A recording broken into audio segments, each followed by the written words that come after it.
ഒരു 45 to 55 age ഗ്രൂപ്പിലുള്ള parents ആണ് കൂടുതലായിട്ടും മക്കൾക്ക് വേണ്ടി വിദേശത്തേക്ക് സാധനങ്ങൾ കയറ്റി അയക്കുന്നത്. അപ്പൊ അവർക്കൊരു ഇൻഫോർമേറ്റീവ് വീഡിയോ ചെയ്യണമെന്ന് കുറച്ച് നാളായി ഞാൻ ആലോചിക്കുകയാണ്. കാര്യം നമ്മൾക്ക് ഒരു കസ്റ്റമർ ഡിസംബർ ടൈമിൽ വന്നിട്ട് പറയുകയുണ്ടായി, പുള്ളി നവംബറിൽ അയച്ചിരുന്ന ഒരു കൺസൈൻമെന്റിന് വെയിറ്റും വോളിയോമെട്രിക്കിലും കുറച്ച് ഡിഫറൻസ് ഫീൽ ചെയ്തതായിട്ട് മകൻ പറഞ്ഞു എന്ന്. ഇത് തികച്ചും വളരെ ഷെയിംഫുൾ ആയിട്ടുള്ള ഒരു കാര്യമാണ്. പല കൊറിയർ സർവീസും റിലയബിൾ ആയിട്ട് ചെയ്യുന്ന ആരും തന്നെ അങ്ങനെ ചെയ്യാറില്ല. പക്ഷെ സർട്ടൻ കൊറിയർ സർവീസസ് അത് കറക്റ്റ് ആയിട്ടുള്ള വെയിറ്റും വോളിയം കസ്റ്റമറുടെ അടുത്ത് അവർ മറച്ചു വെച്ചിട്ട് അതൊരു ഇത്രയേ ഉള്ളൂ വെയിറ്റ് അല്ലെങ്കിൽ ഇത്രയേ ഉള്ളൂ വോളിയം എന്ന് മാത്രം ഒരു മെസ്സേജ് അവർക്ക് പാസ് ഔട്ട് ചെയ്ത് വിടുന്ന ഒരു രീതി, അതൊരു ശരിയായ രീതിയല്ല. കറക്റ്റ് ആയിട്ടുള്ള ഇൻഫർമേഷൻസ് പാസ് ചെയ്തിട്ട് വെയിറ്റും വോളിയോമെട്രിക്കും എങ്ങനെയാണ് കാൽക്കുലേറ്റ് ചെയ്തതെന്ന് അവരെ പറഞ്ഞ് മനസ്സിലാക്കിയിട്ട് അവർക്ക് അതിന്റെ ഡീറ്റെയിൽസ് കൊടുത്തിട്ട് വേണം നമ്മളത് അയക്കാനായിട്ട്. അപ്പൊ കൊറിയർ വേൾഡ് നമ്മൾ എങ്ങനെ ചെയ്യുന്നതെന്ന് വെച്ച് കഴിഞ്ഞാൽ വെയിറ്റ് ആൻഡ് വോളിയോമെട്രി കാൽക്കുലേഷൻ ചെയ്യുന്നത്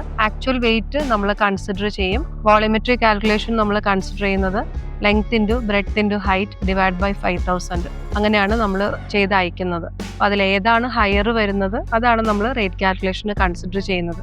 ഈ ഇൻഫോർമേഷൻസ് എല്ലാം തന്നെ നമ്മളെ കസ്റ്റമേഴ്സിൻ്റെ അടുത്ത് പറഞ്ഞ് അവർക്ക് എന്തെങ്കിലും റിമൂവ് ചെയ്യാനോ അല്ലെങ്കിൽ അവർ ഉദ്ദേശിക്കാത്ത ഒരു വെയിറ്റോ വോളിയോമെട്രിക്കോ വന്നിട്ടുണ്ടെങ്കിൽ അത് റെഡ്യൂസ് ചെയ്തിട്ട് അവർക്ക് സാറ്റിസ്ഫൈ ചെയ്തിട്ടുള്ള രീതിയിലാണ് നമ്മൾ എപ്പോഴും ചെയ്തു കൊടുക്കുന്നത്.